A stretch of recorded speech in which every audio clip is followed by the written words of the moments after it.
Well, well, well. Clemson Tiger fans, college football fans, welcome back to another Clemson Postgame Live here on Clemson Football at the Voice of College Football. Thank you so much for joining me. I am, as always, your host, Tiger Paul Craven. And boy, was that an offensive explosion that we watched from the Tigers, specifically in that first quarter and that first half of football. We're going to talk about the offensive explosion. We're going to talk about the defense, the special teams, and everything in between. All of that coming up in tonight's show with Jordan Bowman and myself. Before we get into tonight's show, before we get into our post-game live reaction, if you are not subscribed to the channel, please go ahead and hit that subscribe button for us.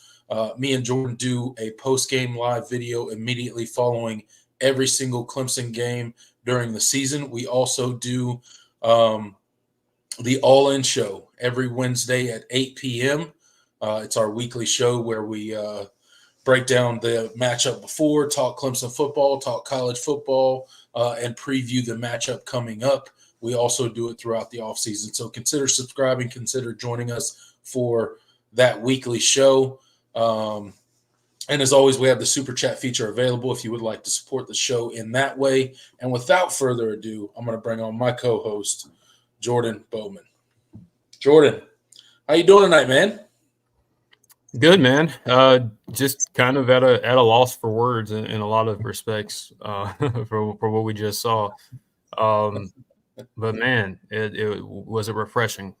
Just a lot of what we saw was something we have not seen this team do to anybody, whether it be FCS, Group of Five, or Power Five, anything in between. We have not seen them do like play this complete of a game offensively, and since Trevor Lawrence was the quarterback. So I mean, what can I say, man?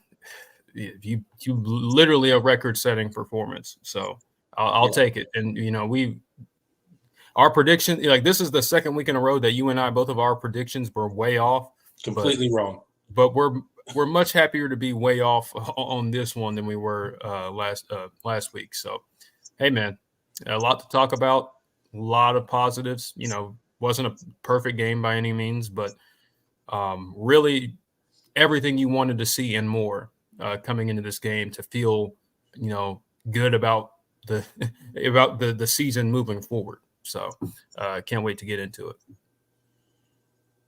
Yeah, absolutely, man. Look, we recognize that this is App State, okay? This is a Group of Five team.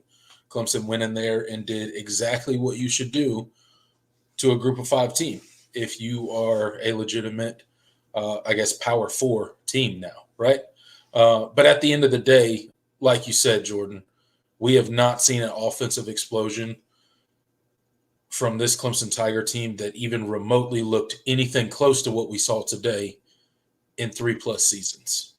So it's been a long time, and it was really nice to see Clemson go out there and just execute, and it looked easy. It looked natural. It looked effortless for majority of the time that the first team offense was out there. Every time we touched the ball in the first half, we scored a touchdown. And I don't care who you're playing, that's pretty special. Especially for this offense. If you've watched Clemson's offense over the past 3 seasons, you would have never thought against any opponent that they could go out there and score on every single offensive possession in the first half. I would have told you were crazy. But we saw it tonight, and it was really good to see, and we'll definitely dive deep into it and get our thoughts out there and our instant reactions. But before we do that, Jordan, let's go ahead and hit the comment section up real quick. Shout out to the comment section. We got 83 people in here. I cannot list off all the names. I'm not even going to try tonight. It's going on 12 o'clock. I've been up since 4:30 this morning. Had a softball tournament with my daughter. So I've been grinding away since 4:30 this morning. So I am tired. So forgive me, guys. Appreciate the comment section. You guys are amazing. You guys always drive. We already got 2 super chats in too. So that's. Oh, wow. All right. You are what makes you so great. Jordan, let's go ahead and hit those super chats, and then we'll dive into our breakdown and our initial thoughts of the game that we just watched. Yeah, absolutely. Starting with Tricksters with the $2. Thank you so much for contributing to the show. He says this was a 2018 Clemson game. Also, Cade is number 1. Yeah, absolutely. I mean, this is reminiscent of, some of the past, playoff caliber versions of Clemson. This is what they would do to the teams that were, Group of 5 or FCS. And honestly, there's a wide gap. And I do want to say this first and foremost, because we did talk about App State and how talented they are, and I don't feel any differently about that. I think you saw them, especially when they settled in. You saw them make some plays, especially in that second half. Joey Aguilar is a talented football player. They have some really good skill position players. So I don't, and App State was one of the favorites for a lot of people to potentially, get that Group of 5 playoff spot. And they were the preseason pick to win the Sun Belt. So, I mean, this is not this was not scrubs you were playing by any means. And to do that the way you did, and you scored touchdowns on every single drive in the first half, it was 42-0 before they even crossed your 50. Yeah, that is Clemson football that we had grown accustomed to during the playoff years. So really good to see. And but yeah, and Cade is number 1. Yeah, we're going to talk about Cade Klubnik. Best game of his career by far. Just about as perfect of a game as you could ask of any quarterback, especially when you consider the statistical records he just set in one half of football. It's pretty incredible. Steel Gamble, thank you for the $5. He says a lot of people picking App State looks silly tonight. Death Valley ain't nothing sweet, unlike College Station. Woo-hoo. Yeah, I mean you're right. App State it was a common upset pick. A lot of people picked App State against the spread. Even me and TPC did, but we kind of felt like, okay, we didn't expect this kind of explosion, from a 1 week change. And, that just, it's very, very encouraging. And obviously I think App State is a well-coached and really prideful program. So to come in and just kind of put them out of it before they could even blink that's what good teams do. That's what great teams do. Not ready to conclude and make any too many overarching sort of conclusions about this team, because again, each week is a different week, but this is what you wanted to see and then some. I could not have dreamed this up. if you had told me what this was going to look like, I would have said, where are you getting your shrooms? And hook me up, because I'd like to live in that fantasy land, but no, that's reality. So that was really cool. And Clemson football kickoff. He says, thank you for the $5 as well. He says, Jay Haynes RB2. Yeah, Jay Haynes looked really impressive. He had some really impressive runs tonight. He shows that burst and acceleration and then that juice that we both had been talking about throughout the offseason that we just never really got to see much of last year because of injuries. Yeah, he's good. And he was kind of a relative unknown late take in his recruiting class, but he's a talented football player. He just played in a really small league in Alabama. Wasn't really recruited heavily, but that's what Clemson has made their money on, and that's what Dabo has been great at over the years, is just finding guys, finding those gems that weren't highly recruited guys. So yeah, Jay Haynes looked really, really good tonight. Yeah, absolutely. I think he definitely kind of solidified that RB2 role for himself. Just being that change of pace guy that you need in this offense with a guy like Phil Maffa. And he really showed what he could do on the field tonight. So shout out Jay Haynes. Thank you, Clemson Football Kickoff, for the $5 super chat. Really appreciate that. All right, so I think we can go ahead and just dive on. Let's just dive on in, man. I know we have a lot of thoughts on everything. Let's just start with the offense and start with quarterback. K. Klubnik, man. That was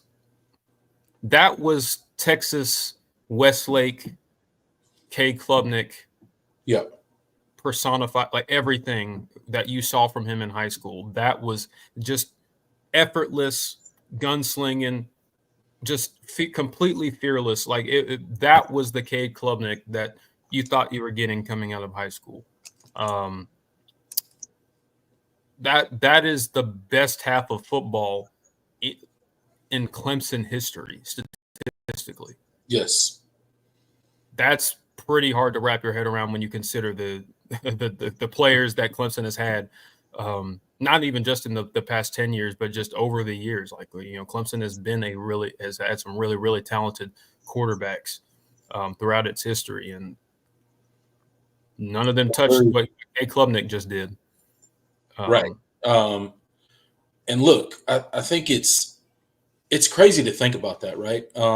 When the announcers first started talking about it in the first half about how this was the most points ever scored in a quarter for Clemson, the most points ever scored in a half. And then they brought up the stat about Lamar Jackson. That really put things into perspective. Yeah. And it kind of like it started kind of hitting a little bit differently how special of a half of football that Cade was having. And you got to love it for the guy because he's been through a lot of down and low moments as the quarterback of Clemson. And he just went out there and had himself a day. If you just think about how the night started off for Clemson, and more specifically Cade, third play of the game, 75-yard bomb, touchdown, right? So, and that just kind of set the tone. After that, I mean, it was a beautiful thrown ball. Hit the guy right in stride. Brian Wesco walks in essentially for Clemson's first touchdown of the season, scored by a freshman. So shout out to I don't know if anybody out there had a prop bet on that, but if they did, they probably got paid out pretty well on that. But it was a perfectly thrown ball. It was a great route by Wesco, and man, that dude looks fast in the open field. He can fly, man. After he gets the ball, like his acceleration was insane. And it just looked great. And from then on, you could see Cade's confidence. You could see the confidence in the offense. I mean, it was just sky high, and it never dropped. I mean, if you're talking about Cade's stats from today, right? And just the offensive stats in general. I mean, they were absolutely insane. I mean, you're talking about a 92% completion percentage. He went 24 of 26 tonight, 5 touchdowns, 2 rushing touchdowns. That's an insane day, man. And as much as you have to put it in perspective, and we will, obviously we're going to give props and be excited about this performance because it's been so long since Clemson fans have seen anything close to this. So, yeah, we're going to relish in it. We're going to enjoy it tonight. We're going to be excited about what we saw on that field. And we will put it in perspective that, yes, this is one game. Yes, we were playing a group of 5 team. Yes, we were supposed to come in here and blow out App State if we even want to remotely have the season that we're supposed to or that we want to have, right? But the offensive explosion was truly something special to watch. So just put it into your perspective, Jordan, as you were watching this kind of explosion in the first half, because if everyone's being honest with themselves, no one saw this coming. No one. Nope. We could have played the local high school that hadn't won a game in 5 years, and no one would have thought that every time Clemson touched the football in the first half, they would have ended in the end zone. No one would have thought that, including us. So kind of tell us how you were feeling watching this game, and how it was just to see Clemson's offense operate at such a crazy clip, man. Like they were just Cade hit that one bomb, and then it just like snowballed from there. Yeah, man, it was honestly it was nostalgia. Honestly, in a lot of ways, it was like it was like seeing an old friend that you hadn't talked to in like 3 years. Like it was that kind of experience. Like I was literally jumping out of my seat. Like I would have done backflips if like I had enough room in my living room. Um, it was it was awesome, and so like I don't want again, and we're going to keep reiterating this. Like this is just one game, and doesn't necessarily mean everything for what this team will be the rest of the season. But man, it's one of those you needed to see the ball go through the hoop, and you saw the ball go through the hoop a lot, and that was pretty spectacular. So I was really excited, just watching Cade just look just so it looked like they were having fun. Like we have not seen this offense have fun in a long time, and it looked like everybody was having fun. Everybody's having a good time. It was like everything that had been talked about during the offseason about, Cade has taken the next step, and this is the best group of skill position players that we've had in quite some time, and this offensive line has a chance to be one of the better ones we've had in quite some time. All of that kind of stuff, showed itself in that one game, and they were in sync for the first time in a really long time. And Garrett Riley, just the ways he was getting them the football, the way he was creating mismatches and creating easy opportunities for Cade. Like it wasn't just him making super tight window throws. It was guys streaking wide open, wide open, man. It just the one to Jake Brenningstool where he just basically he didn't even really look. He's just streaking down the sideline, and Cade just puts it right in his hip.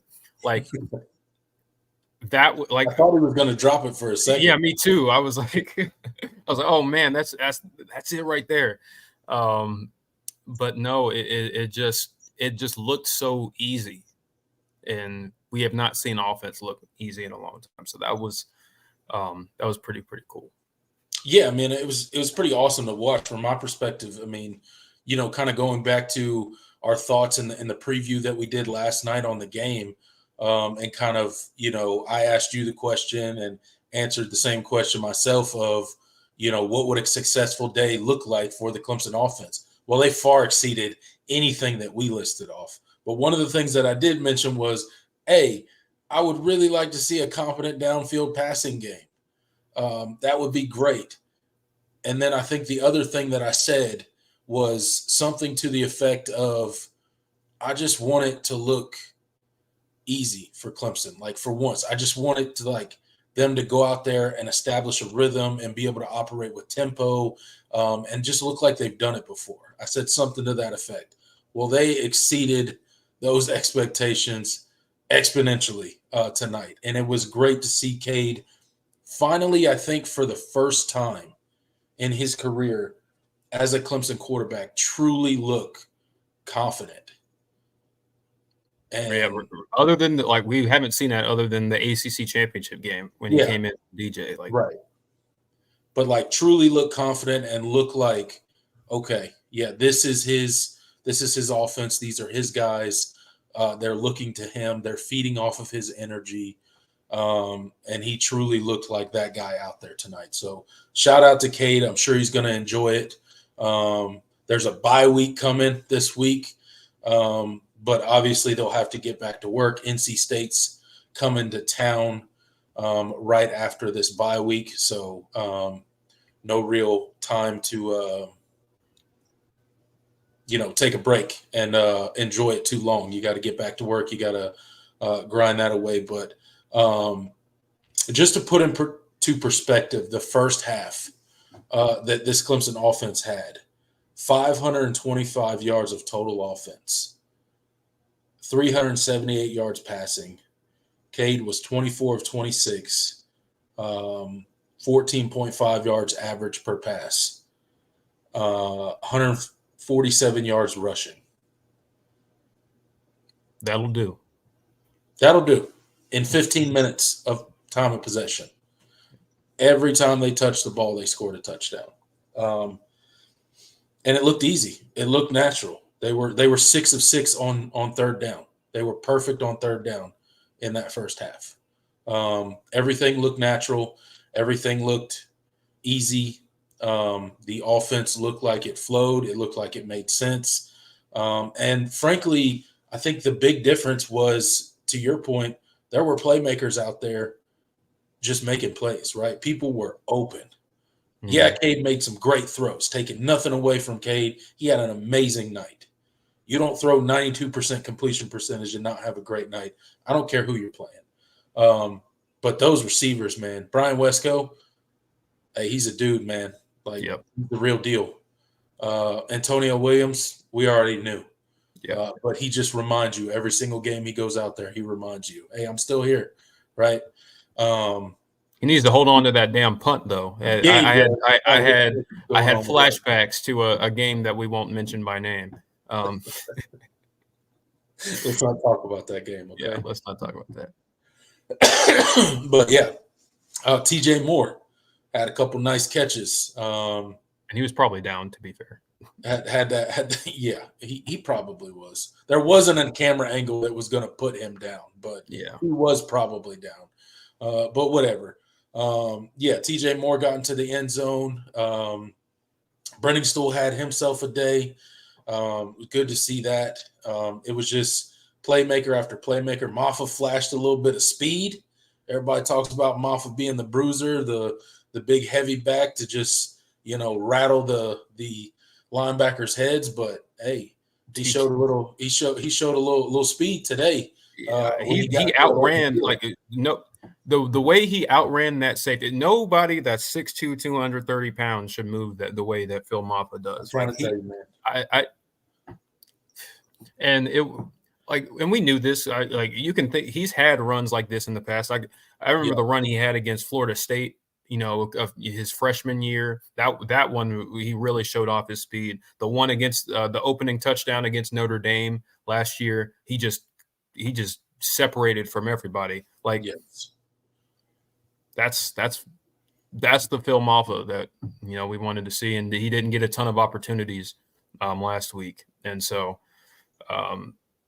man, just everything was other than Tyler Brown obviously rolling up his ankle. That was disappointing because he didn't really get to eat with everybody else. But that just shows you that's your leading receiver from last year, and you still had a record-setting passing performance, and you had guys step up like that. When we talked about how deep we thought this wide receiver room was, that is what we thought we were getting.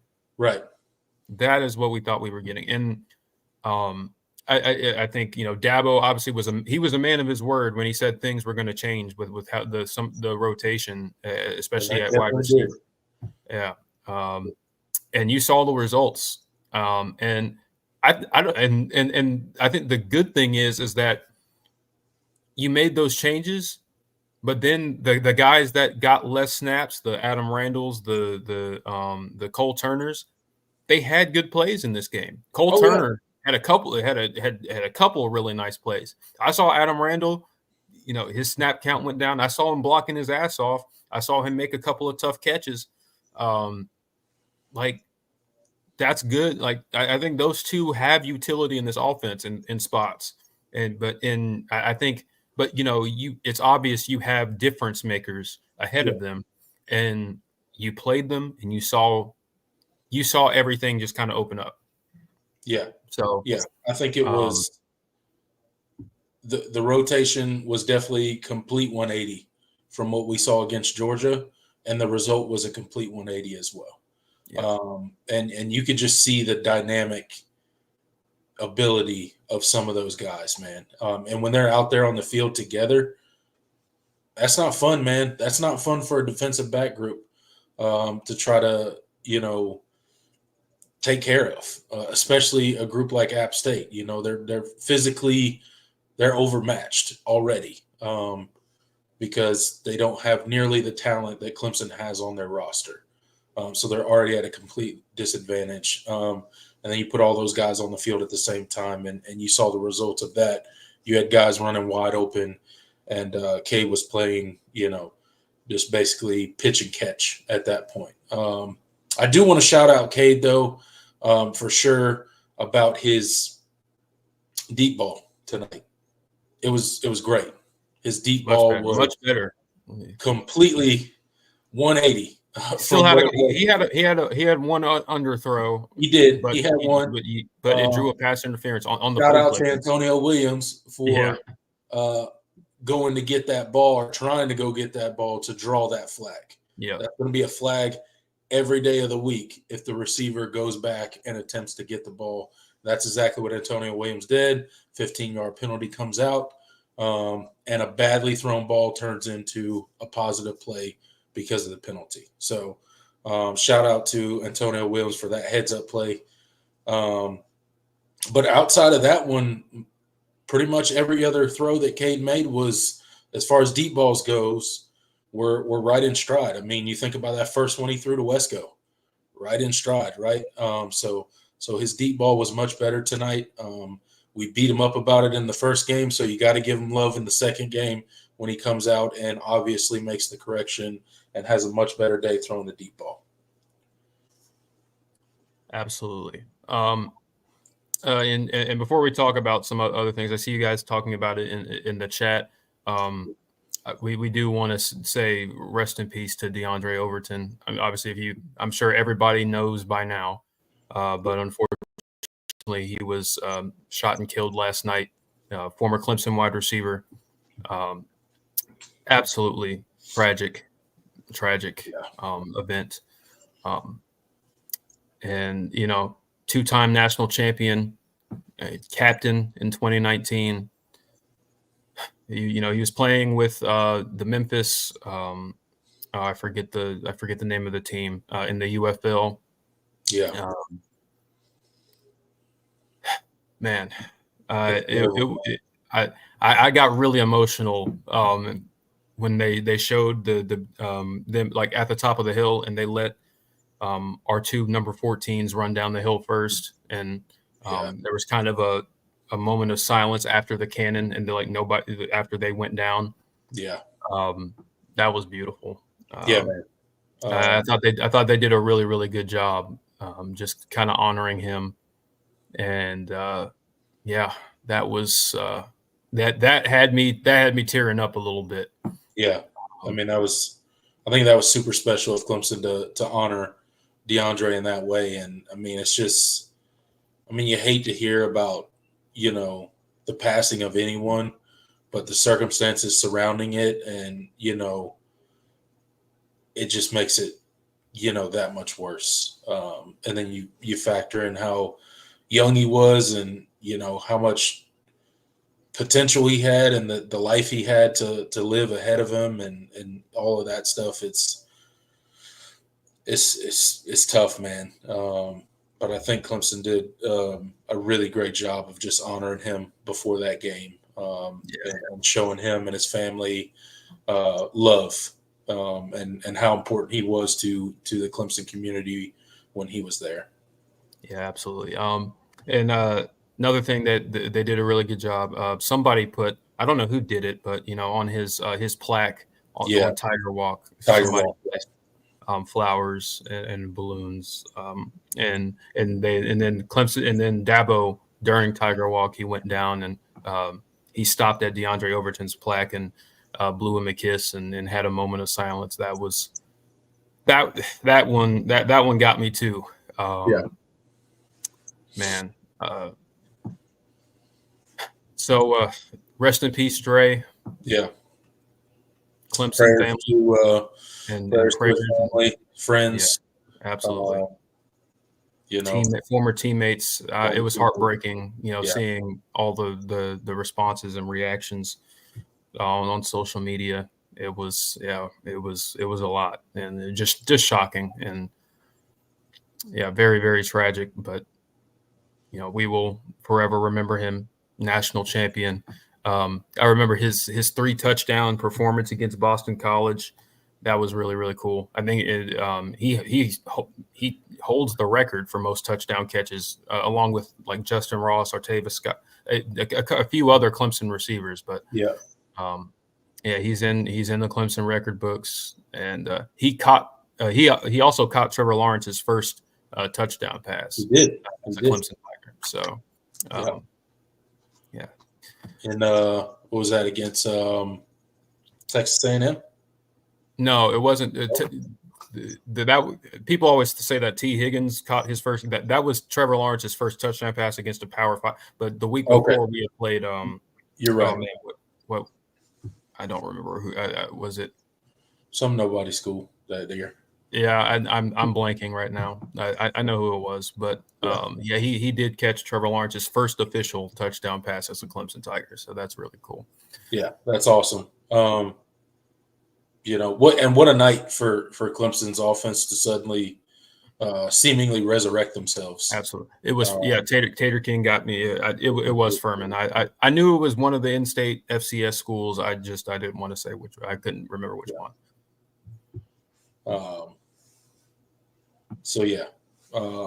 Rest in peace to him, and prayers to his family and friends. Tough time, man. Tough time. But I think Clemson did a really good job of honoring him, and they will probably continue to do so as the year goes on. Absolutely. Not really a good way to move on from that, but some of the other things that stood out to me offensively, offensive line, fantastic.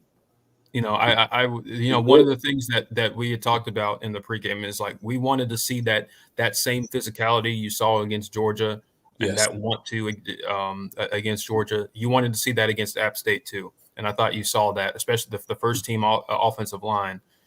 They gave Cade all day in the passing game, especially. It was he had no worries. I don't think he got touched. No, he really didn't. Cade had the cleanest pockets I've seen a Clemson quarterback have in quite some time, and so and they played together, and that's with Marcus Tate not going. He wasn't able to go in this game. So, I thought Colin Sadler filled in really nicely, especially, after he struggled a good bit against Georgia. It was a nice bounce back performance for him. Just Ryan Linthicum has quietly just put together 2 really, really solid games. I thought he was solid against Georgia, and I thought he was really, really good today. I think this group is good. I genuinely believe this group is good, and I think they're only going to get better. They're not perfect by any means, but I think I think you're seeing the difference under Matt Luke's tutelage that we just have not seen from Clemson offensive lines in the past.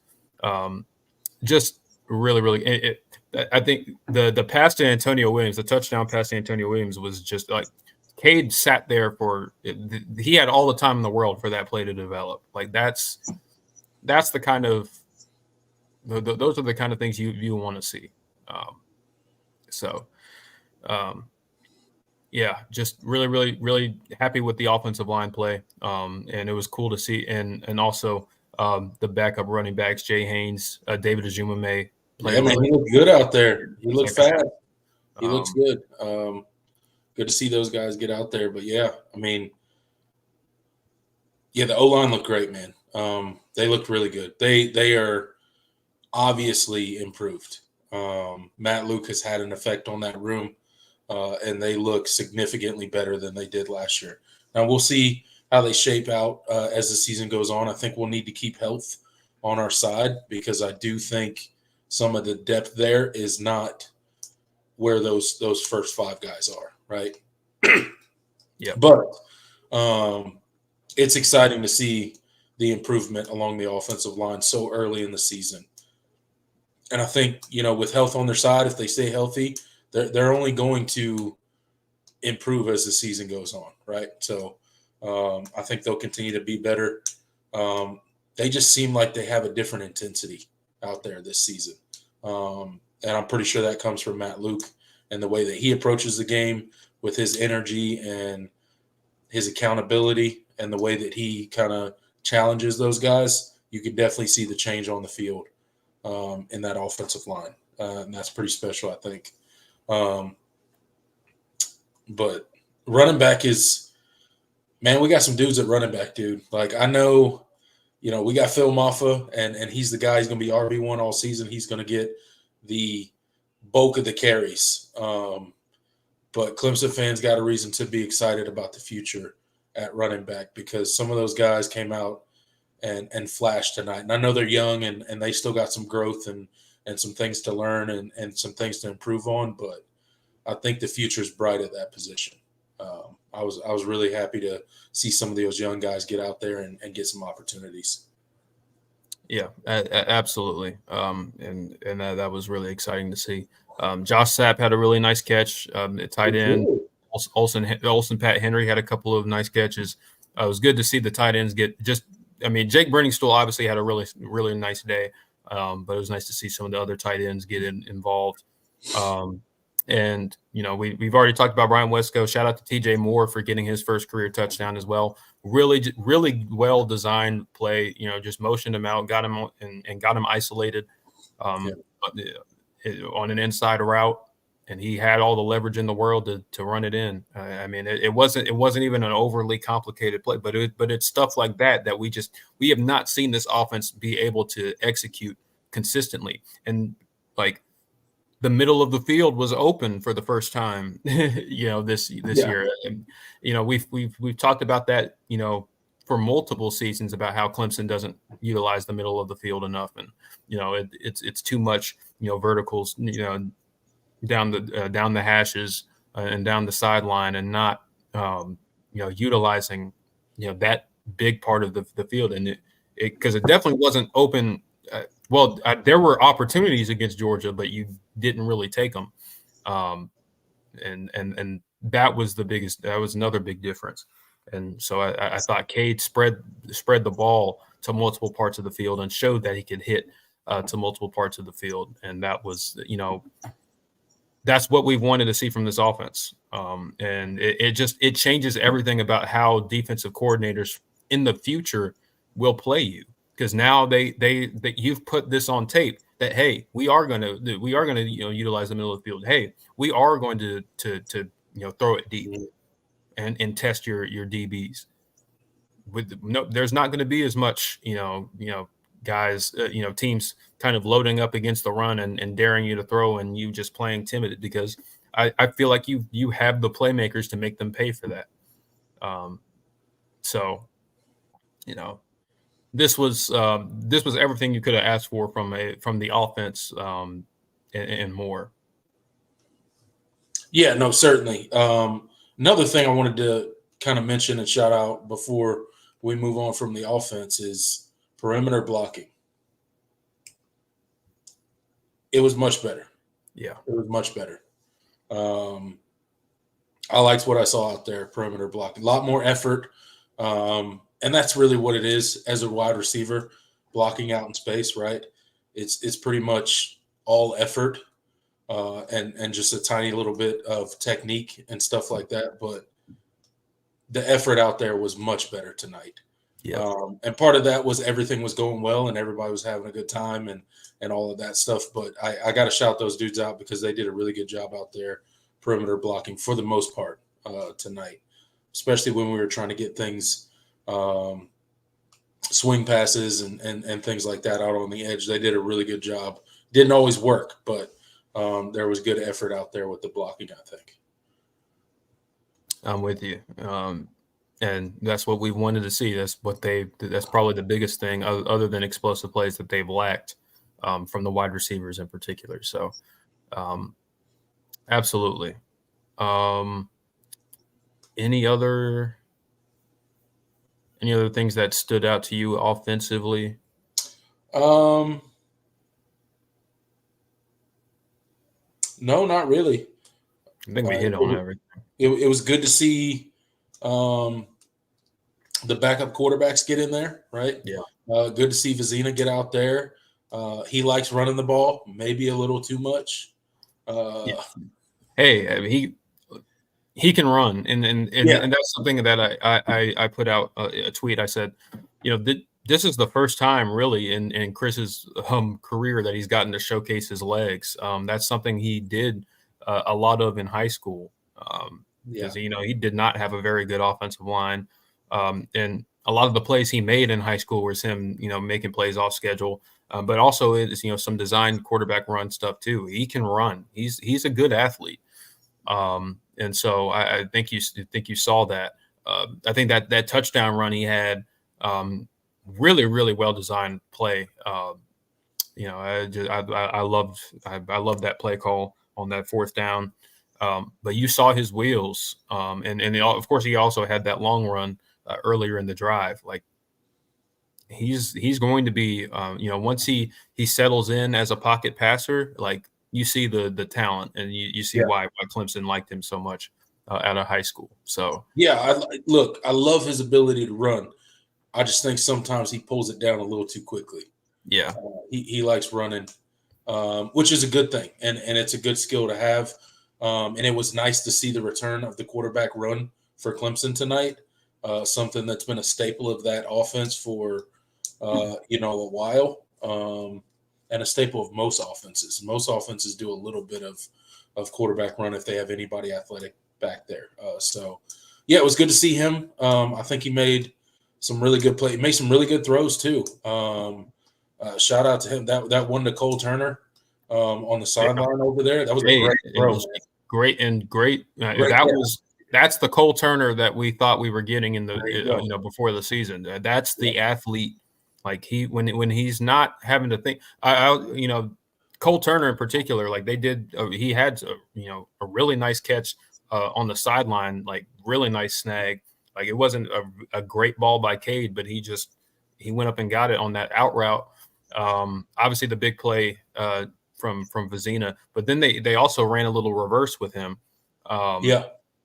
That's the kind, like, what if he's the fastest player on the team? Why don't you do that more? That's what you do with an athlete like that. And you saw the wheels. He can move. Run for motion, get him moving, and toss him the ball or pitch him the ball or whatever, and get him out in space, and see if he can get around the corner and make something happen if he's the fastest guy on the team, right? So and that's kind of like, I feel like that's what me and you were talking about the most, kind of breaking down what happened with Georgia and stuff like that, is just like getting your playmakers the ball in space, right? And that's one example, right? Doing a jet sweep with a Cole Turner. You talk about how fast he is all the time, so that's a really easy way of ensuring that he gets the ball in space, and then let's see what happens, right? Maybe he breaks it, maybe he only gets 4 or 5 yards. You can live with that as well. So, but like to see Chris Vizina in there. Get a couple plays. They played all the quarterbacks, which was surprising. Paul Tyson got snaps, man. Even Paul Tyson got some snaps. I was like, dang, they done emptied the quarterback room. That's crazy. I didn't think we'd ever see Paul Tyson take a snap for Clemson this season. But sure enough, week 2, Paul Tyson was out there taking a snap for Clemson. So shout out to all the quarterbacks getting in there. The other two, Pierman and Tyson really didn't get that much. Vizina obviously got the bulk of the mop-up duty, which obviously, if anything were to happen to Cade, he'd be the guy we're relying on. So clearly you want to get him some reps. But, I think it was good to see. Just to see Vizina outside of a spring game, right? Operating within the offense. And I liked that, excuse me, I like that they kept operating exactly like Cade was in the game, right? They didn't change the play calling. They didn't get conservative. He didn't turn around and hand the ball off 47 times, right? They just kept in the flow of the same offense that they were doing in the first half with Cade. It was just now Vizina in there. So it was nice to see him in there just kind of running the offense with no limitations. Absolutely. We had a couple super chats during our little spiel. Okay, let's go ahead and hit those. I'll kick off with another $5. Thank you so much. He says Sammy Brown over Kobe McLeod, and I agree. Two, hopefully, Kobe is okay. He went down. That looked pretty scary. That didn't look good, man. Did not look good. Hopefully he's back and healthy. Because that didn't look very good. We'll kind of figure out more, in the near future.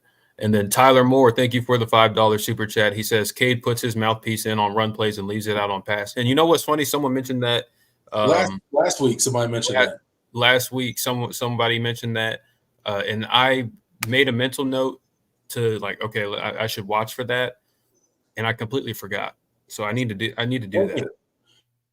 You know what? I thought about it during this game because I saw him reach for his mouthpiece and put it in, and they did run the ball on that play. Okay. And then after that, I forgot to keep watching for it. I don't know why. I'll just blame it on that I'm tired.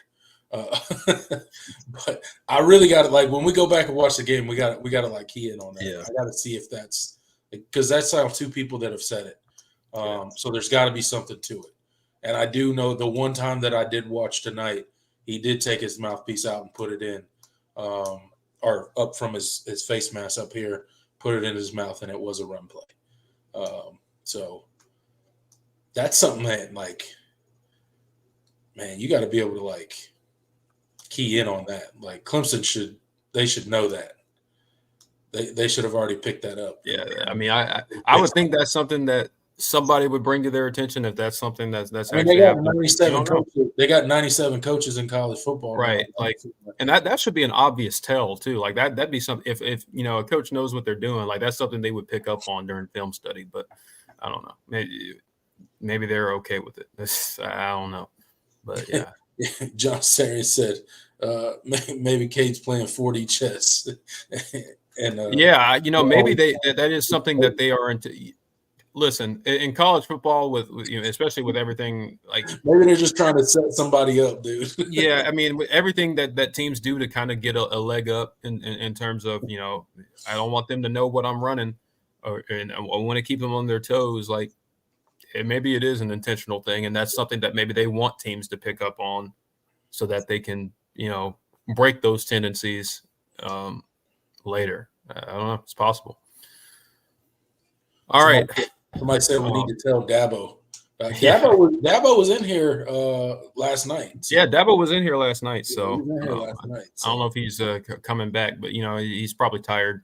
It's been a long day. Yeah, he's probably busy right now. He's got to go talk to the real media, not us. Yeah, not us. He's going to talk to real media people. Yeah, I don't have my press pass yet. Yeah, we'll get there. We ain't got no press passes. We'll get there one day. All right. I think that's going to do it in terms of the offense.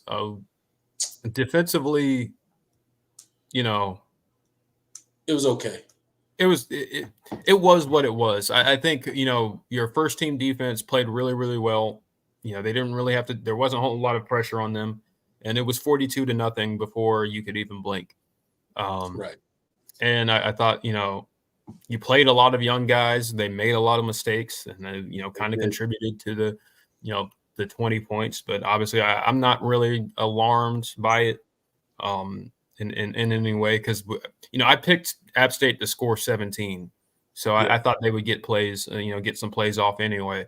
Because again, I think they are a good offense. They have a good quarterback with good skill talent, and that running back. Yeah, I was just about to say that, bro. Shout out to that number one. What was his name? Anderson Castle. Castle, yeah. Bro, he was impossible to tackle. Yo, that dude ran over so many of our Clemson players and made them miss tackles.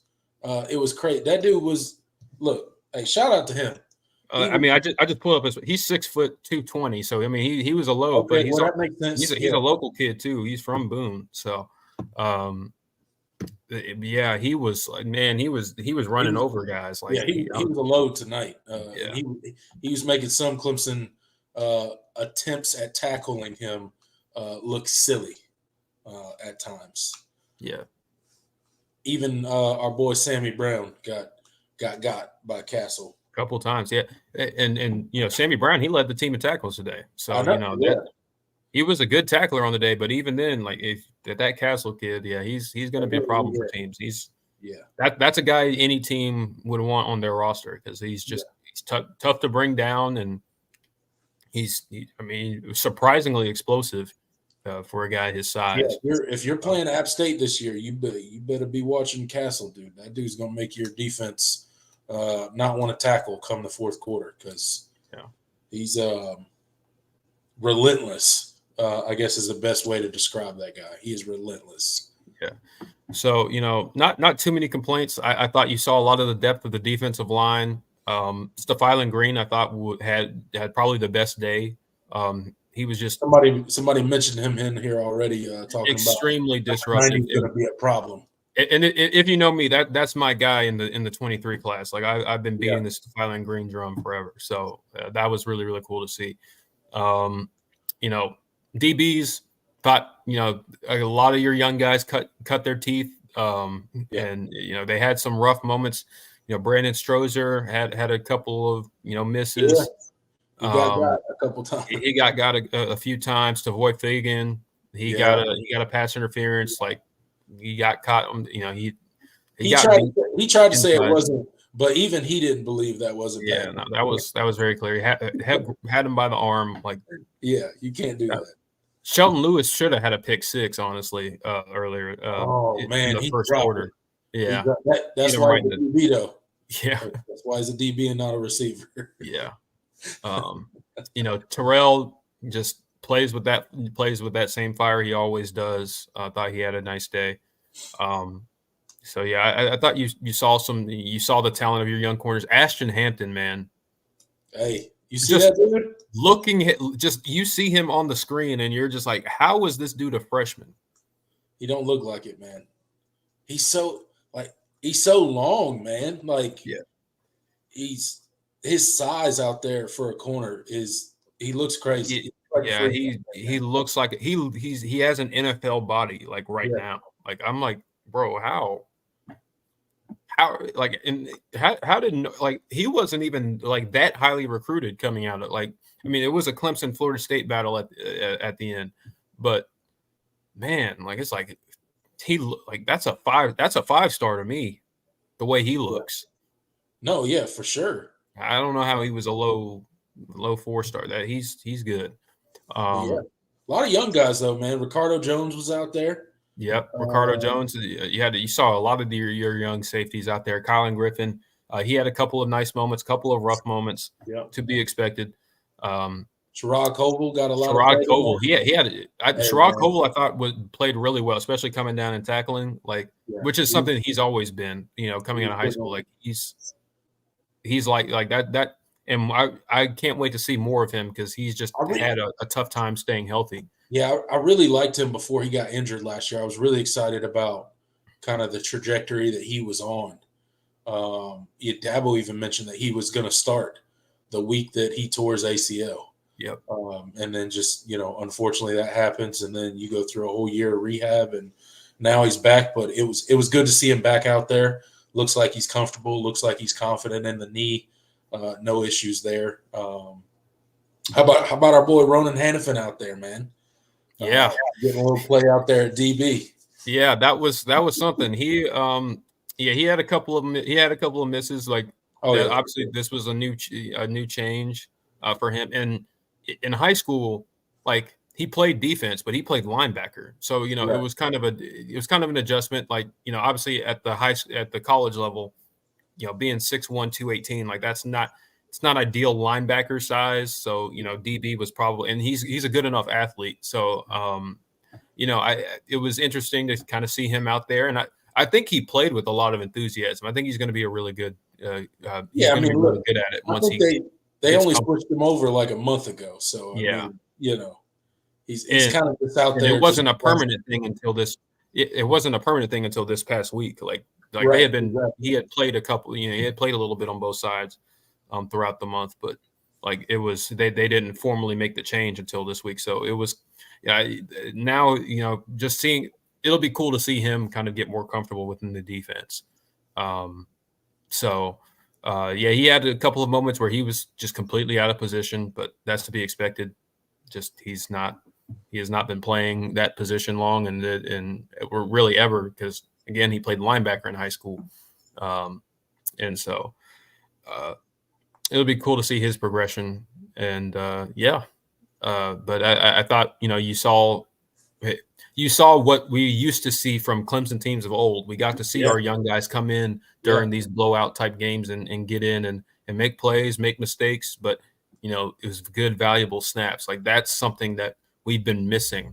So that was cool to see. Yeah, and I mean, look, you could tell when Clemson started rotating their second and third string defensive guys in there. Obviously, App State definitely started making a lot more plays, and there were mistakes along the defensive side of the ball. But at the end of the day, man, you got to get those young guys in there. I mean, you're up by like 500,000. Like, who cares if App State scores another touchdown, right? Does that really matter in the grand scheme of things, or would you rather get all these young dudes some legitimate snaps for pretty much an entire half of football and grow those dudes up and let them get some work and, also reward them because the score's so lopsided, reward them for, all the stuff, all the work they put in practice and in the offseason. So I thought it was huge to see all those defensive guys get in there. Some played a little bit better than others. But again, all of it will pay dividends for Clemson going forward. And it was exciting to see all of those young guys get out there and just kind of empty the bench, if you will. Clemson hasn't been able to do that in quite some time. Yeah, absolutely. Couple of other, standout. We already mentioned Sammy Brown led the team in tackles. We know how we feel about Sammy Brown. He's going to be a really good football player. He's that dude. Man, Trey Williams. I thought he had a couple of really nice moments. He's kind of a pseudo starter, sort of. Like they view him as a starter. He had a really good game tonight. Yeah, and he's a guy that has just struggled to stay healthy. So it was good to see him out there and making plays. And then you got to see some of the walk-ons come in and make plays. Someone mentioned Levi Matthews coming with that interception on the bobbled pass. Like that great concentration to haul that in. He brought that in basically with one hand. That was cool. You saw some other guys make plays. Peter Nern on special teams forcing that fumble. I didn't think I'd say his name like ever. Yo, that's the greatest thing ever. And then Dabo, in true Dabo fashion, is like, nah, y'all ain't gonna take this man's fumble away from him. Right, balancing the play. Yeah, that was funny. But that was like cool. That kid's probably not gonna recover another fumble in his life. Yeah. So shout out to Dabo for actually challenging that play and getting him his fumble that he well deserved. Well-deserved fumble. Absolutely. Special teams. I'm glad you didn't have Phil Maffa out there returning kicks. Really. I swear if I see Phil Maffa out there one more time returning kicks. Yeah. I hate it, man. Like, don't do that. Just like he's just too valuable to the offense, man. Like, and I know I talked about our young running backs and how excited I am seeing them out there tonight and for the future. But no, we need Phil Maffa for the season. We do not need him returning kicks. Exactly. So, I thought Antonio Williams had a couple of opportunities where I thought he was going to break one loose. And just got tackled. But who else returned? Jay Haynes, I think, returned one. Jay Haynes. Ronan Hannafin was back there. Yeah, on kick returns. On kick returns. I think those were the guys. I think that was and then I thought the punting was better from Aiden Swanson today. And well, we didn't really get to see see him do it a whole lot in that first half. He almost had one that went out right at the. It almost went out right at the one, but it just crossed the end it was zone. so close. I was yelling at those dudes. I was like, "Get down there, man! Like down the football."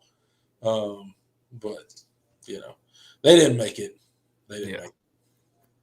No, they didn't. But and then obviously Nolan Hooser, his only field goal attempt was it was a little bit closer than you feel like. It was reminiscent of Jonathan White's last year in the Gator Bowl. When he, I swear. Man. That had me stressed out, but I was like, okay, it went in. It went in. That's all I care about. He's 2 for 2. I saw it and I was like, well, that's not what you want to see, but at least he made it. Yeah. So I don't know. Hopefully we could still build some consistency at that position. I don't know, man. Yeah. I still don't know how I feel about our kicking game. But like you said, at least he's 2 for 2. It was close, but he did make it. So, just gotta keep believing in him and hope that confidence builds and that consistency starts being where you need it to be. Because, down the stretch, like, let's face it, there's going to be a game somewhere where Clemson needs that kicking game. It happened last year several times. And sometimes the kicking game was there for us and sometimes it wasn't, right? We wouldn't have won the South Carolina game without the kicking game last year because we couldn't score a touchdown. So we'll see. We'll see how it goes. Absolutely. All right. I think that's going to do it as far as before we wrap up and go to the comment section, let's talk about injuries. Oh, yeah. Not really updates because we don't have – I text Dabo, but he didn't answer. So I don't got no injury updates for you. I'm just kidding. I don't have Dabo's number. But a couple notable guys went down, right? Tyler Brown, you mentioned he rolled his ankle, and that's why we kind of did not see him for the rest of the game. Obviously, sounds like we're kind of holding him out precautionary. Nothing really wrong with him, just like, hey, there's no reason for him to go in. It's already 45-0. Who cares, right? Peter Woods, pretty scary one, man. Reminiscent of Phil Maffa, what he did to the Clemson or the Georgia defensive lineman. Yeah, Michael Williams. Yeah, the cut Michael block. Williams. But this one was a little bit more just that was like part of it. It seemed like it was part of the design. With Phil Maffa, it was like he was trying to make it was kind of like he was trying to make a play, but Peter Woods, like it was a normal, and it was the offensive lineman. I can't believe they did not call it like any sort of flag there. That and it was a backside block.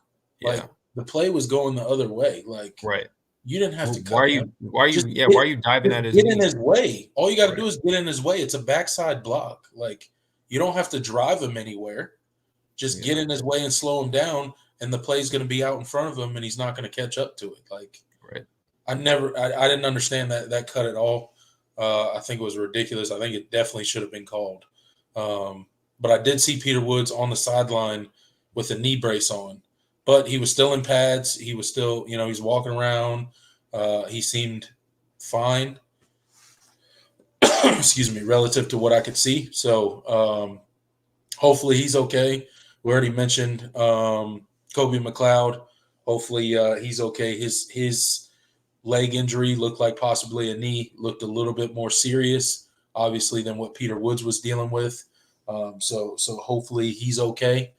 I don't know that I recognized any other injuries to talk about of note.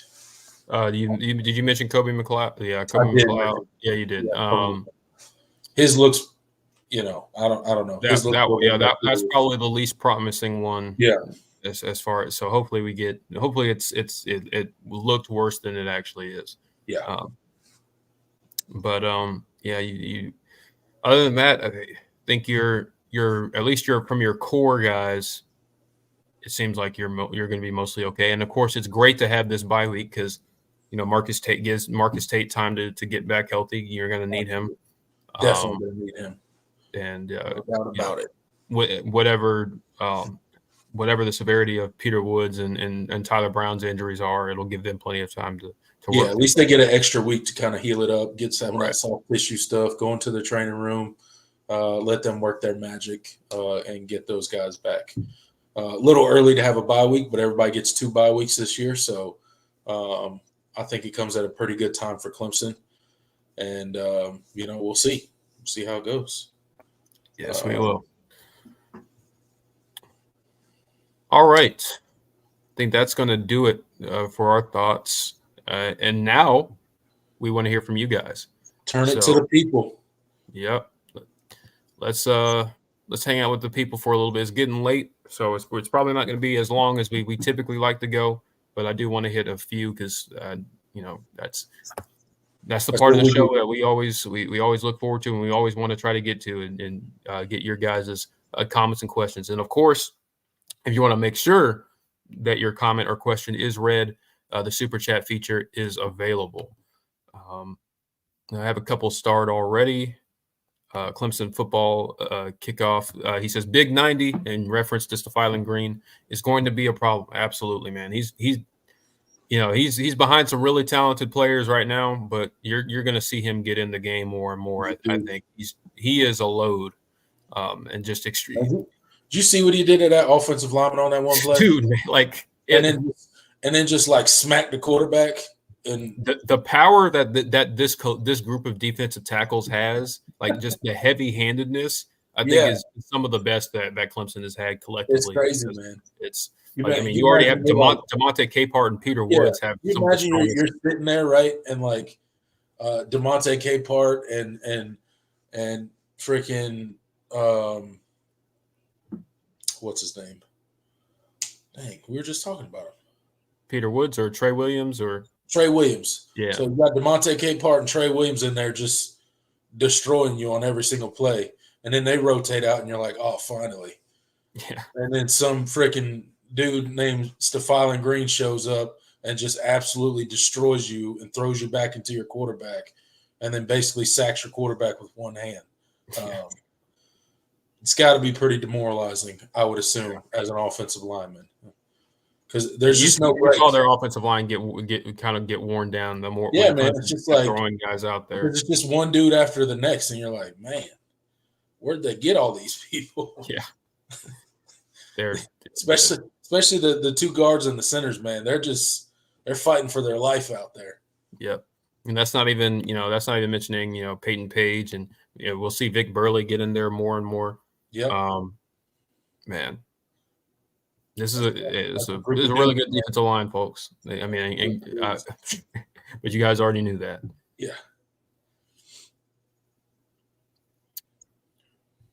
Let's see. Yeah. Oh, people. Dylan asking about the Tyler Venables targeting. Did Tyler Venables leave his feet? He was looking back at the targeting play and didn't think so. Well, it's not even necessarily about leaving his feet. He did, lean with the crown of his helmet. That was targeting. So just a unfortunate play. It wasn't malicious, I don't think, but yeah, it didn't do it on purpose. It happened to work out that way. Yeah. Unfortunate. Yeah, especially unfortunate for him because, he was going to get a lot of snaps tonight, and, that got cut pretty short for him. Yep. And so, and that and because it happened in the second half, it means he's suspended for the next game. Oh, yeah. So, yeah. Not great in terms of your safety depth, but no, we'll see what that, we'll know more when the game against NC State rolls around.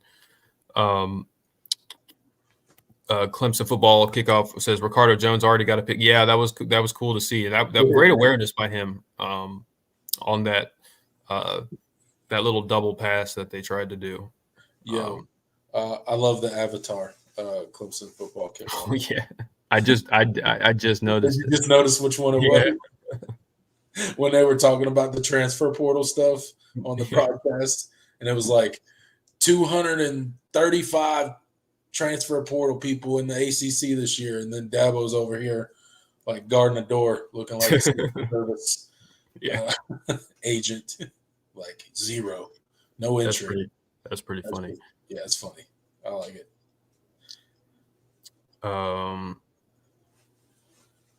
Let's see.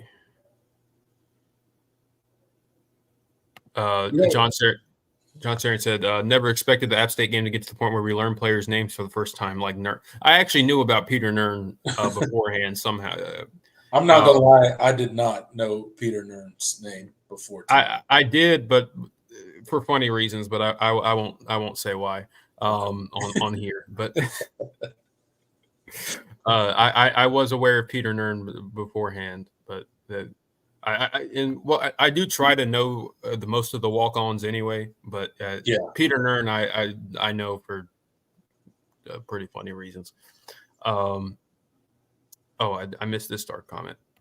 David Wood said Koval's number should be 19. see what you did there, David. Yeah, I see what you did there, man. That was good. I like that.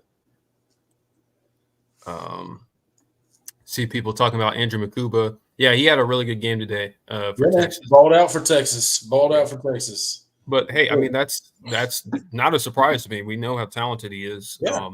And I think at Texas, I think they had him playing true safety. He looked really good. Came down, played downhill.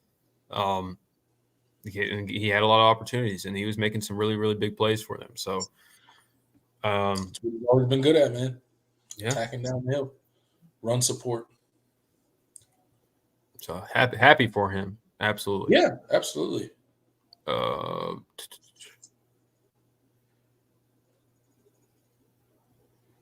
Clemson football. Yeah, huge day for recruits. Yeah, absolutely. We had quite a few visitors, especially for the 2026 class. Yeah, definitely a fun day. Night game in the Valley with the crowd rocking the way that it was because of the exciting output of the offense. Yeah, definitely turned out to be a really good recruiting day. Yeah, Noble Johnson got a touch. Yep, absolutely. K Klubnik enthusiast said, "Where's Tink?" Yeah, I saw Tink Kelly out there. Yeah, he didn't get a target. But they did try to. I think they did try to run that a little. Like they had Cade do a little sprint out, but he ended up throwing it away. But yeah, he was out there. He didn't get a target though.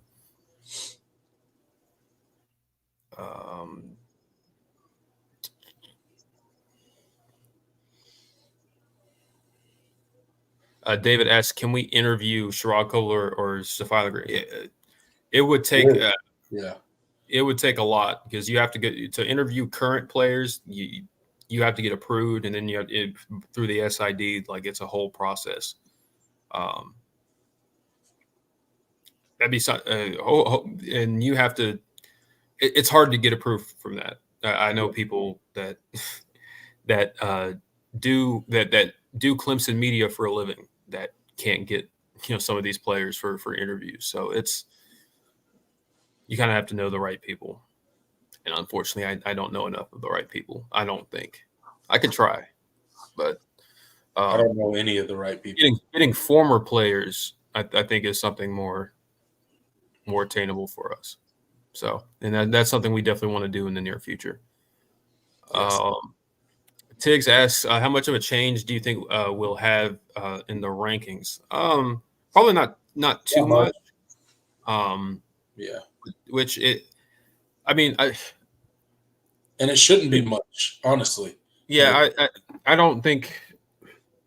I think the only thing is like there were a lot of ranked teams that struggled today, which makes today, Clemson's performance, more of a standout. But I don't think there's going to be a significant jump. Like I could see Clemson jumping from like 5 spots, like back to like 20 or 19. And I'd have to look at how many teams lost. I know Iowa lost. that helps Clemson from a rankings perspective. And that was surprising. They were like I completely tuned out of that game when they were up like by 2 scores because I did not think with Iowa's defense that Iowa State would come back and win that game. No. But No way. Florida State is going to drop out this week. They're going to be unranked for sure. No doubt about it. I don't think we'll move up very much. I don't think we should move up very much. If you're Clemson, just keep taking care of business. Just keep trying to improve that offense, right? We kind of have. Well, you know what? I think they had released I think they're already out now that I think about it because they released the AP after Monday. So okay. I don't think that's going to affect it. But what other ranked teams lost? Oklahoma State won. Notre Dame lost. Notre Dame lost, yeah. But, Shout out to that boy, Will. Notre Dame, man. Yeah. Prayers for Will. Yeah. He's for Will. He doesn't deserve this, man. I truly do feel bad for him. I don't feel bad for Notre Dame, but I do feel bad for Will. Yeah. I did not, especially with how they played against Texas A&M. I was like, okay. They looked really good, man. And the schedule that they had, set up, like a lot of the teams that left on their schedule did not present much of a challenge, especially since Florida State is not what we thought they would be. Yeah, Tiggs in here. Georgia Tech lost. Yeah, Georgia Tech did lose to Syracuse. Syracuse, great. Come on, man. Come on, Georgia Tech. You had everybody. Syracuse is good, man. I know they are, but like Dino Babers left that roster in better shape than people realize, and they brought Kyle McCord has looked really good through 2 games. So you still have Rondé Gadsden. Feels like he's been there forever. Nightmare matchup. I know you know all about him. They have some LaQuint Allen at running back. Yeah, it seems like Syracuse always has a talented running back. They do. It's just like their thing. Yeah. They always got at least one that you're like, how Syracuse get that dude? Yeah. Yeah. So Syracuse is going to be a team to watch. Yeah, I'm kind of glad they're not on the schedule this year. Glad we don't have to go up there. Goodness. That place. Yeah, Jacob said, yeah, it's late, but I'm at work right now. I'll be here all night. Yep, working the graveyard shift. So I'm glad that we're here to, to be that entertainment. We could be of some entertainment value to you while you're grinding away. Trav says, good job, Clemson. Well, Clemson says thank you, I guess. Boise State just took the lead on Oregon. Yeah, I knew that Oregon was losing. Boise State is 3-0, I think, all time against Oregon. Really? Yeah, that's something. I don't know what the score is now. Sounds like Oregon better stop. Hey, Oregon, who's been like a consensus top 4, top 5 team, if they lose, that certainly helps as well. They've struggled a little bit early this season. So surprisingly enough, they were obviously preseason picked to be really, really good. Obviously, it's 34. It's 34 all. In the fourth quarter, I might want to catch the end of that. So that'd be a good game to catch the end of. Oregon will probably end up pulling it out, I would assume. But not looking good early for Oregon. They look like they're not firing on all cylinders early in the season. But again, that could all change as the season goes on.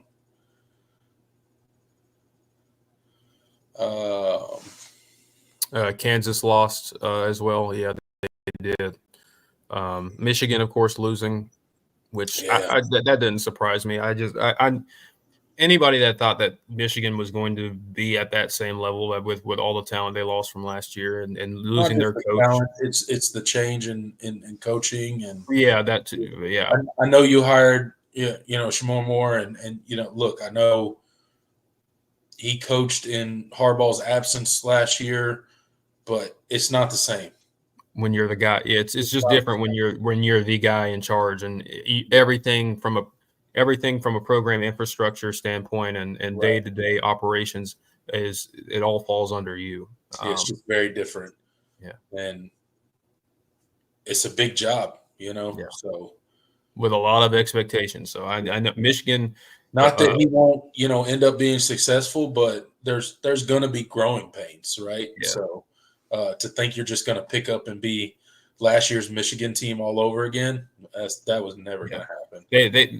They clearly have First of all, they clearly have a quarterback issue. I don't think the Warren kid is. Well, I don't think they know who their quarterback is. Yeah, and Alex Orji, clearly they don't trust to throw the football, so you don't really have a lot of options there. It's a choice between bad and bad right now for Michigan's quarterback.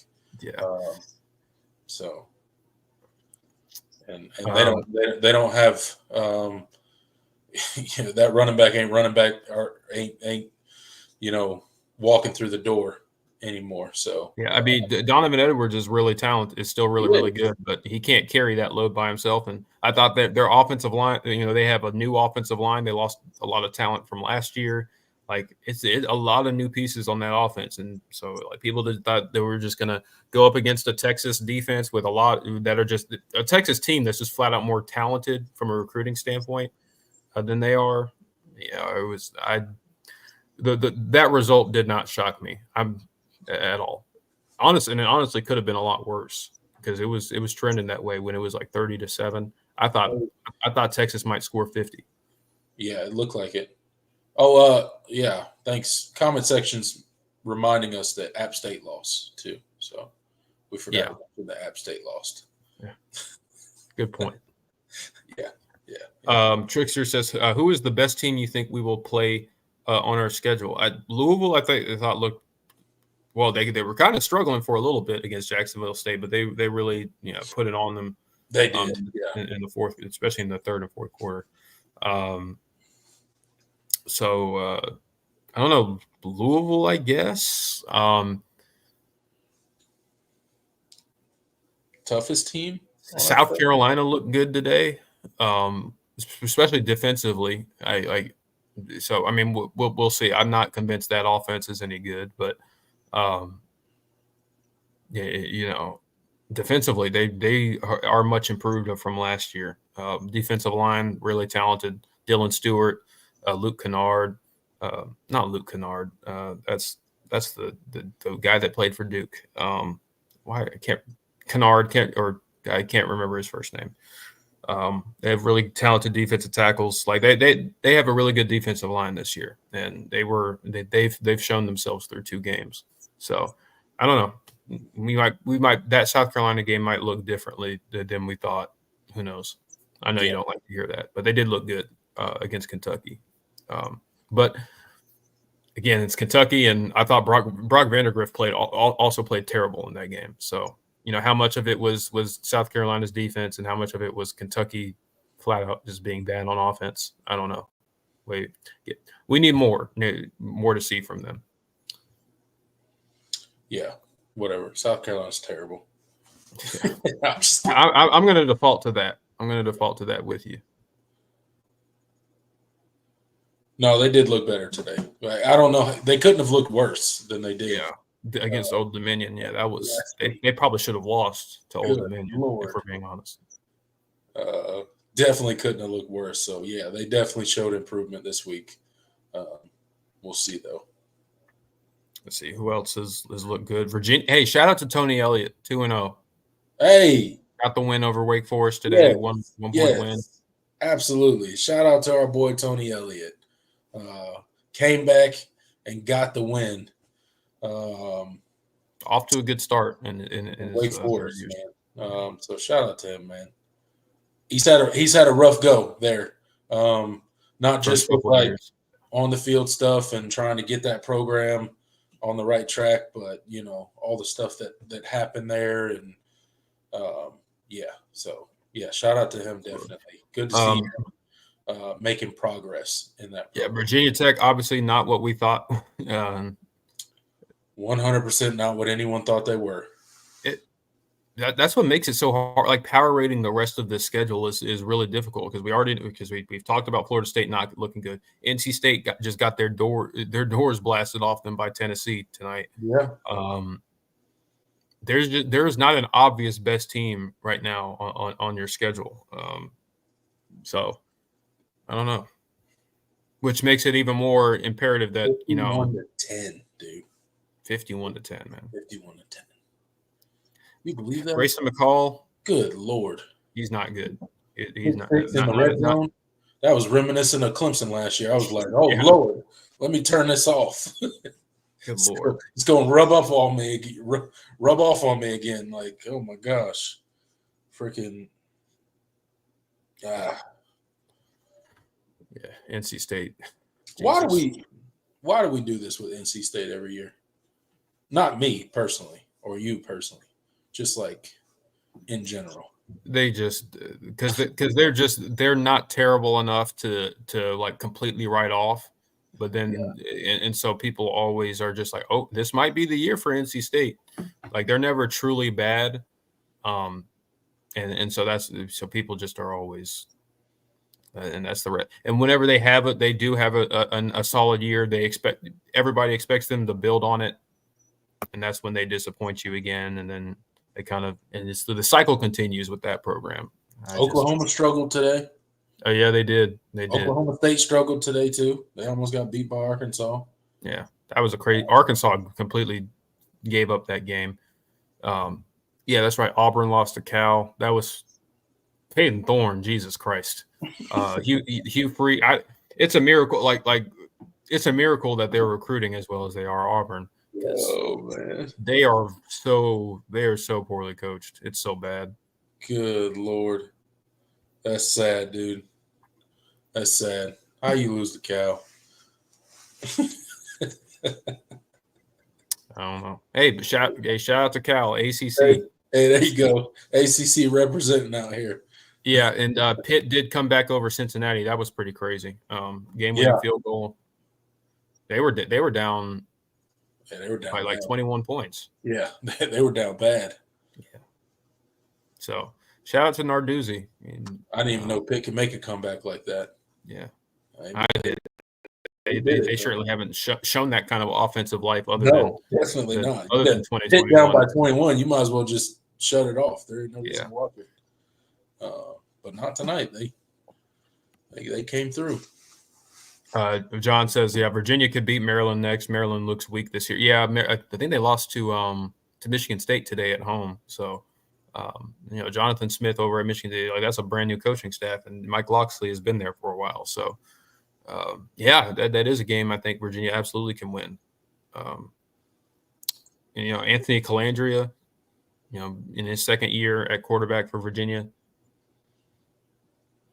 it could be a lot of fun. Yeah.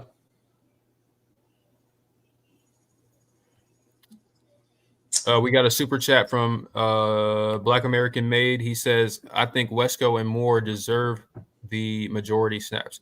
Yeah, I mean, and I think that's what we've talked about. I think that's what we saw today. You definitely saw a higher share for them. I still think you need to have Antonio Williams and Tyler Brown when he's healthy out there as well, because those are your older.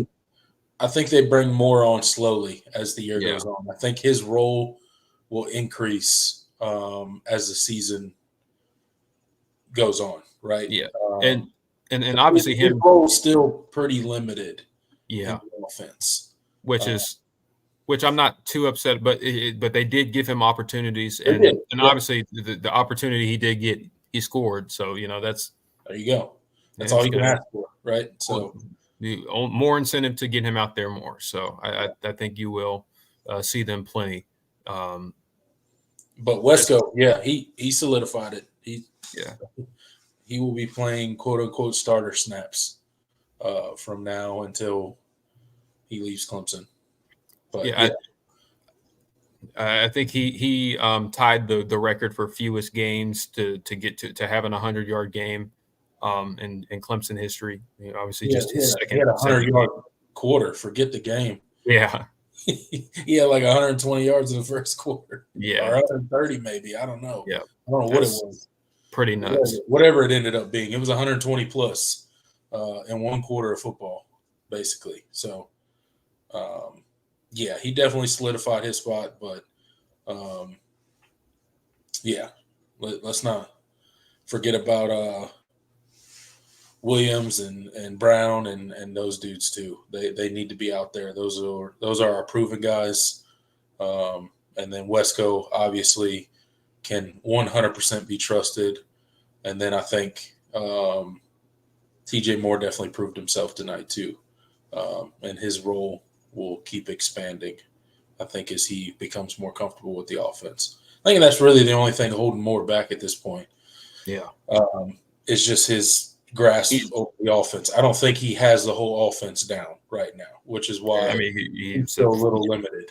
Yeah, summer guy didn't get the reps. Bryant Wesco had a full spring practice to get ahead of him. But they know that how good TJ is, and I'm fully confident that he'll be playing regularly, and be a regular fixture of this offense by the end of the year. So guaranteed. Too good not to keep not to put on the field. Way too good. All right, I think that's going to do it. We just hit the hour and a half mark. It is 1:30. We're approaching 1:30. I am tired. I'm sure all of you guys are tired. We still have 84 people in here. Y'all are degenerates, man. I know you're probably still watching that Oregon game too as well. Yeah. But I do want to catch the end of that. I love it. The degenerates of college football. It's our people, man. Yeah. Love it. Shout out to you. Appreciate all you guys showing up tonight, man. You guys are amazing. Thank you for getting into the comment section. Thank you for all the super chats. I'm going to go through them really quickly before we hop out of here. Tricksters, thank you so much for the $2 super chat. Steel Gamble, thank you for the $5 super chat. Clemson football kickoff, thank you for the $5 super chat and another $5 super chat. Appreciate you. Thank you for supporting the show. And Tyler Moore, thank you for the $5 super chat. And Black American Made, thank you for the $2 super chat. Appreciate all of you guys for supporting the show with your super chats. Appreciate all of you that supported the show by getting in here, getting into the comment section, and hanging out with me and Jordan as we gave our post-game live reaction. We got 84 people in the live chat right now. Before I let y'all go, I'm gonna look and see where these likes are because y'all like to get us on these likes. Yeah, no. I'm gonna look at where they're at.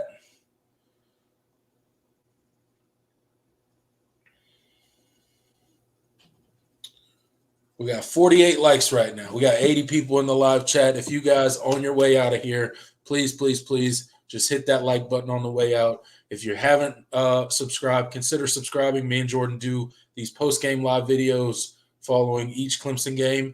We also do a weekly show on Wednesday at 8 p.m. called The All-In Show. Come join us. You don't have to be a Clemson fan. Bring all your college football community in here, and we'll hang out and we'll chop it up, and it'll be a good time.